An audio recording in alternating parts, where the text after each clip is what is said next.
የኢትዮጵያ ወጣቶች ታውቃላችሁ እንግዲህ በኢትዮጵያ ፕላትፎርም ውስጥ ያላችሁ ለዚህ አይነት በተከታታይ የምንለቃቸው ቪዲዮዎች ዋና ዓላማ የተለየ የፖለቲካ አጀንዳ ወይም ደግሞ ወጣቱን ለማታለል ወይ ደግሞ ዝም ብሎ የዩቲዩብ ፎሎወሮች ብዛት ለማፍራት ሳይሆን እንደ አንድ ኢትዮጵያዊ መምህር እንደ ኢትዮጵያዊ ባለሙያ እኔ ጋር ያሉትን ቁጭቶች እኔ ጋር ያሉትን ሊሰሩ ብዬ ማስባቸውን ሀሳቦች ምናልባት በእኔ አቅም ብቻ ሊሰሩ ስለማይችሉ ወጣቶች ቢያስተውሏቸው በዛ ብለው ቢያስቡበት ይጠቀማሉ ብዬ ስለማስብ ነው።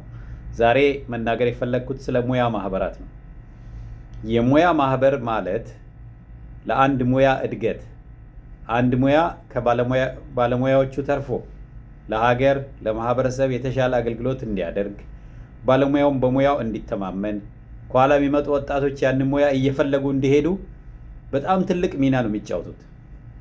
በጣም ብዙ ያው እንደምታውቁት ብዙ ጊዜ እኛ በነገሮችን በስርዓት ስለማናደርግ ከሁሉ በላይ ጠንካራ ግለሰቦችን እንጂ ጠንካራ ተቋማትን ጠንካራ ማህበራትን ስለማንሰራ ብዛት ብቻ ሆነን እንቀራለን።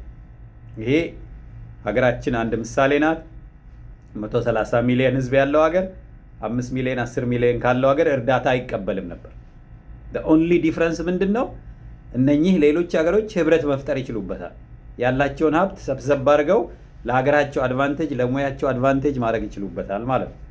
እኛ ደግሞ ብዙ ነን በቁጥር ግን የተማረውን የሰው ኃይል እንኳን ብታዩ ጠንካራ ማህበራት ፈጥረን ከታች ወደ ላይ ከመዋለ ህጻናት ጀምሮ እስከ ዩኒቨርሲቲ ድረስ እስከ ዓለም አቀፍ ደረጃ ድረስ የተሳሰረ የሚናበብ ስርዓቶች ቢውልድ አላደረግንም ማለት ነው። የኢትዮጵያ የመምህራን ማህበር ልታነሱ ትችላላችሁ። የኢትዮጵያ የባዮሎጂ ባለሙያዎች ማህበር፣ የኢትዮጵያ ሐኪሞች ማህበር፣ የኢትዮጵያ ነርሶች ማህበር፣ የኢትዮጵያ የጂኦግራፊ ባለሙያዎች ማህበር፣ የኢትዮጵያ የሂሳብ ሳይንስ፣ የፊዚክስ፣ የኬሚስትሪ እያንዳንዱ ሙያ ምን ይፈልጋል? የሙያ ማህበር ይፈልጋል። ምክንያቱም ይሄ ሁሉ የተማረ የሰው ኃይል የሚያዋጣው ገንዘብ የሚያዋጣው ሀሳብ አንዲት ወረቀት ብትታተም በዛ ብሎ የሚሰጥበት ሂስ በዛ ተብሎ የሚሰራ ምርምር ምን ያህል ሀገር እንደሚቀይር ስለሚታወቅ ማለት ነው። ያው አንፎርቹኔትሊ አስበንበት በጣም ቁጭ ብለን ሰፋ አድርገን ነገሮችን አይተን ስላልሰራን ብዙዎቻችን በግለሰብ ከመሮጥ ያለፈ ተተኪ ትውልድ እያፈራን እኔ ሲሄድ ሌላ ከኋላ ይመጣ እኔን የተሻለ ወጣት መምጣት አለበት ብለን በወጣቶችና በትልልቅ ልምድ ባላቸው ሰዎች መሃል ሳይንሳዊ መንገዱን የጠበቀ የሙያ ማህበራት ስላልፈጠረን የፖለቲካ መጫወቻ ሆነን ቀረን ማለት ነው። እንደምታውቁት ፖለቲከኛ ነው የሚጋልበው። ዋትኤቨር ያለንን አጀንዳዎች ሁሉ ሄዶ ቶሎ ብሎ ፖለቲካ ይሆናል እና ይሄ እየሆነ እንዳይቀጥል ምንድን ነው ማድረግ ያለብን? አስተዋይ ፖለቲከኛ እየኖረ እየበዛ ሲሄድ ራሱ ፖለቲከኞች የሙያ ማህበራቱን ያጠናክሯቸዋል። ደካማ የፈሪ አጭበርባሪ ፖለቲከኛ ደግሞ ሲጀምር የተማረ ሰው ይፈራል ማለት ነው። ምክንያቱም ዓላማው ህዝብን ማገልገል ሳይሆን ህዝብን መሸወድ ስለሆነ የውሸት እንትን ስለሆነ በብዛት ያው ስብከት ነው የምታዩት መሬት ላይ የወረደ በደንብ የሚሰራ ነገሮች ከብዙ ፖለቲከኞች ስለማናይ ሁሉንም ማለት አይደለም። በጣም ቅን የሆኑ ለህዝብ የሚሰሩ ቀን ከሌሊት የሚደክሙ በየአቅጣጫው ከመንግስት የሚሆን ከተቃዋሚ ሳይድ ደማቸውን ህይወታቸውን አሳልፈው የሚሰጡ የመኖሪያቸውን ያህል የዛኑ ያህል ደግሞ አጭበርባሪ ዝም ብሎ ዛሬም ነገም ተነስቶ የተወሰነች ነገር ዝም ብሎ አጀንዳ እየያዘ ወጣቱን ህዝቡን ግራ የሚያጋባ መኖሩ ያው የአደባባይ ምስጢር ነው እንደምታውቁት። አሁን ጉዳዩ እኛ ባለሙያዎችን ነው የሚመለከተው። መማራችን ፊደል መቁጠራችን ከአንድ ተራ ፖለቲከኛ በላይ ሄደን ማለፍ ችለን ራሳችንን ማጠናከር የማንችል ከሆነ ትምህርታችን ትርጉም የለውም። ዝም ብሎ ፖለቲከኛ የሚያታልል ከሆነ ሲጀምር ምንም ፊደል ቆጠርክ ታዲያ? ሙያህን ማሳደግ ሰብሰብ ብለህ ጠንከር ያለ የሙያ ማህበር ይሄ ሲጀምር የትም ሀገር ላይ የሙያ ማህበር ራሱን በራሱ ነው የሚያቋቁመው። የባለሙያዎች ነው። የራስን ኢንተርናል ስትራክቸር ሰርተ ይሻላሉ የምትላቸው ሰዎች ያስቀምጠበት ስለ እውነት ሙያውን ከወደድከው ማለት ነው። ስለ እውነት ያ ሙያ እንዲያድግ የምትፈልግ ከሆነ ዘን የሙያ ህብረት ትፈጥራለህ። እኛ ጋር በብዛት የማየው ምንድነው አልፎ አልፎ የማውቃቸው የሙያ ማህበራት በጣም ቢዚ የሆኑ ሰዎች ነው የሚይዟቸው። ጥቂት ሰዎች ነው ያሉት። በቃ የነሱ የአመታዊ መሰብሰቢያ እና ላይክ አንዳንዴ ኮንፈረንስ ላይ መገናኘት አልፎ አልፎ ትንሽዬ ወረቀቶች ፕሬዘንት ማድረግ አለቀ። ኮንፈረንስ ፕሮሲዲንግ እየሆነ ነው የሚያልፈው። እያንዳንዱ ዩኒቨርሲቲ ውስጥ ሄደ ዲፓርትመንት ውስጥ ገብተ የሙያ ማህበር አለ ወይ ብለህ ብትጠይቅ ስንቶቹ ይመልሳሉ? ቤቱ ይቁጠረው። እያንዳንዱ ኢትዮጵያ ውስጥ ያለ ዲፓርትመንት እየሄድክ የዲፓርትመንት ኃላፊውን የሙያ ማህበር አለ በዚህ ሙያ እያልክ ብትጠይቀው ከዛ ነው የሚጀምረው። ያ ዲፓርትመንት ካሪኩለም ቢቀርጽ፣ ለምሳሌ ዳሰሳ ጥናት ቢያደርግ፣ ወጣቶች እዛ ሙያ ውስጥ በደንብ እንዲያድጉ፣ ሳይንስ እንዲጠነክር፣ ከታች ጀምሮ ልጆች እያወቁት እንዲመጡ፣ ወደ ላይ በሀገር ደረጃ ፖሊሲ መሻሻል ካለበት፣ ተቋማት እየሰፉ መሄድ ካለበት በዛ ሙያ አቅጣጫ ዲፓርትመንቱ ምን ይፈልጋል? የሙያ ማህበር ይፈልጋል። እንደዛ አይነት አሰራር አለን አሁን እኛ። አብዛኛው ዓለም ከኛ የተሻሉ ዓለሞች ምንድን ነው የተሻለ የሚያደርጉት ብለህ ጠጋ ብለህ ብታይ አንዱ የሙያ ማህበር ነው። በዘዴ ህዝባቸውን ሰብሰብ አድርገው በሙያ አሰልፈው የተሻለ ስራ ይሰራል። ለምሳሌ የአሜሪካን ሳይኮሎጂካል አሶሲዬሽን APA የሚባለውን የራይቲንግ ስካይል እሱ ራሱ ለብዙ ዩኒቨርሲቲዎች ፕሮፖዝ የሚያደርጉት የአሜሪካ ሳይኮሎጂ አሶሲዬሽን ጋይድ ላይን ነው የምንጠቀመው ሪሰርች ስንጽፍ ማለት ነው። ዝም ብዬ የአሜሪካን ምሳሌ ለማድረግ አይደለም። እናውቃለን እነሱ ከኛ ብዙ ርቀው ሄደዋል። ነገር ግን እኛም ደግሞ እንደርሳለን፣ እኛም መሻሻል እንችላለን።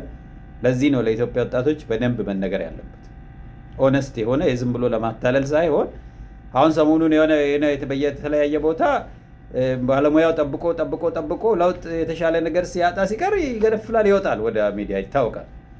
ነገር ግን ነገም ተነገ ወዲያም ይህ እንዲህ አይነት ነገሮች እንዳይለመዱ ሄዶ ከአንዳንድ ዋጋ እንዳንከፍል ቀስ በቀስ የሚስተካከሉ ነገሮች ስላሉ ማለት ነው። ብዙ ጊዜ ለምሳሌ ዩኒቨርሲቲ መምህራንን እንደ ምሳሌ ባደር አብዛኛው የዩኒቨርሲቲ መምህር የተረጋጋ ህይወት ይፈልጋል። ዩኒቨርሲቲ አካባቢ ላይ ያለችን ያህል ደሞዝ እንደምንም አድርገህ ቆጥበህ ምን ብለህ ምናምን ቤት ሰርተህ እዛ ሀገር ውስጥ ተረጋግተህ መኖር ስትፈልግ መሬት ማግኘት በቃ በጣም ስቃይ ነው። በቡድን እንኳን ሆነ ገንዘብ አዋጥተህ ሄደህ ስትጠይቅ በቃ የሆነ እውነት አገሬ ነው ወይ ብለህ እንድትጠይቅ ነው የሚያሰቃዩ። በየቦታው ያስቀመጥናቸው የራሳችን የህዝብ አስተዳደር የምትላቸው ምንም በቃ ብዙ ማውቀው ነገር አለ። የዩኒቨርሲቲ መምህራን ሮሮ አለ። ታችን ብትሄድ በየቦታው ያን ያህል ጠፍቶ አይደለም። ለምሳሌ ቤት መስሪያ ቦታ ሰብሰብ አድርጎ ባለሙያውን መሬት ብንሰጥ ሀገር ትጎዳለች። እንዴት ምን አይነት ሪዝኒንግ እንደሆነ ነው ማይገባኝ። የራሳችን ወንድሞች የራሳችን እህቶች የሚጠቀሙትን አንቀን ይዘን የሆነ ለምን እንደምንሸርበው አይታወቅም። ሰው ሰርቶ ህዝቡን እንዲያገለግል ሀገሩን እንዲያሳድግ ገንዘቡን ኢንቨስት እንዲያደርግ ንግድ እንዲፋጠን ማድረግ ሲቻል ያለችውን ሀብት አንቀው ቁጭ አድርገው አልፎ ማህበረሰቡን ሲጎዱ ነው የምታየው። እና አብዛኛው የባለሙያ ጥያቄ በተወሰኑ ማሻሻያዎች የሚስተካከል ነገር አለ። ይህንን ግን ጠጋ ብሎ ከስር ቢጠይቅልህ የሙያ ማህበሩ ከዚህ ከእንጀራ ከዳቦ ከደሞዝ ጥያቄ አልፎ የካሪኩለም ጥያቄ፣ የፖሊሲ ጥያቄ፣ የኢንዱስትሪ ጥያቄ፣ የተለያየ ትልልቅ አገራዊ ጥያቄዎች እንዴት ይነሳሉ? ተራ የዳቦና ምናምን ነገሮች ውስጥ ተይዘን ማለት ነው። በጣም ያናድዳል። አይ ፊል ቬሪ ሶሪ። ይሄ ሁሉ የተማረ የሰው ኃይል እያለ አንዳንዴ ያው ዝም ማለት ስለሌለብን ነው እንጂ ስንት ሲኒየር ሰዎችንም እንደው ዝቅ አድርጎ ማየት ሁሉ ሊሆንብኝ ይችላል እንዲህ ብዬ መናገር።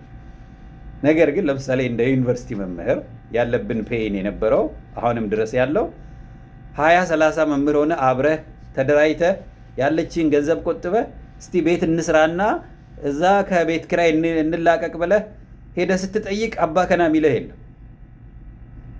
እንደዚህ አይነት ግራ የተጋባ እንደ ሲስተሞች ነው ያሉት። እና ይሄ ሮሮ የባለሙያዎች ሮሮ በደሞዝ ጭማሪ ብቻ የሚፈታ አይመስለኝም። እኔ ይልቅ ምን አለ ለምሳሌ ሰብሰብ እየተደረገ ፎቅ እየሰሩ ወር ዋሬቨር የጋራ መኖሪያ ቤት እንዲኖራቸው ፍሪ አክሰስ፣ ከዛ በኋላ ገንዘቡን ኢንቨስት ያደርጋል እኮ ቤቱን ለመስራት። አፈሩን አክሰስ ማድረግ እኮ ነው ማንችለው። የሚገርም የተሳሰረ ሲስተም ነው በቃ። እና እንትን ለማድረግ ምንድን ነው የሚባለው ሰንሰለት የሚያስር ነው ይመስለኝ። ራሱን ክሪፕል አድርጎ የሚጥል አይነት ሲስተም ነው አንዳንድ የማየው ነገር። ለምን የታሰበበት የሚያስተውል ሰው የሰራው ህግ አይመስልህም?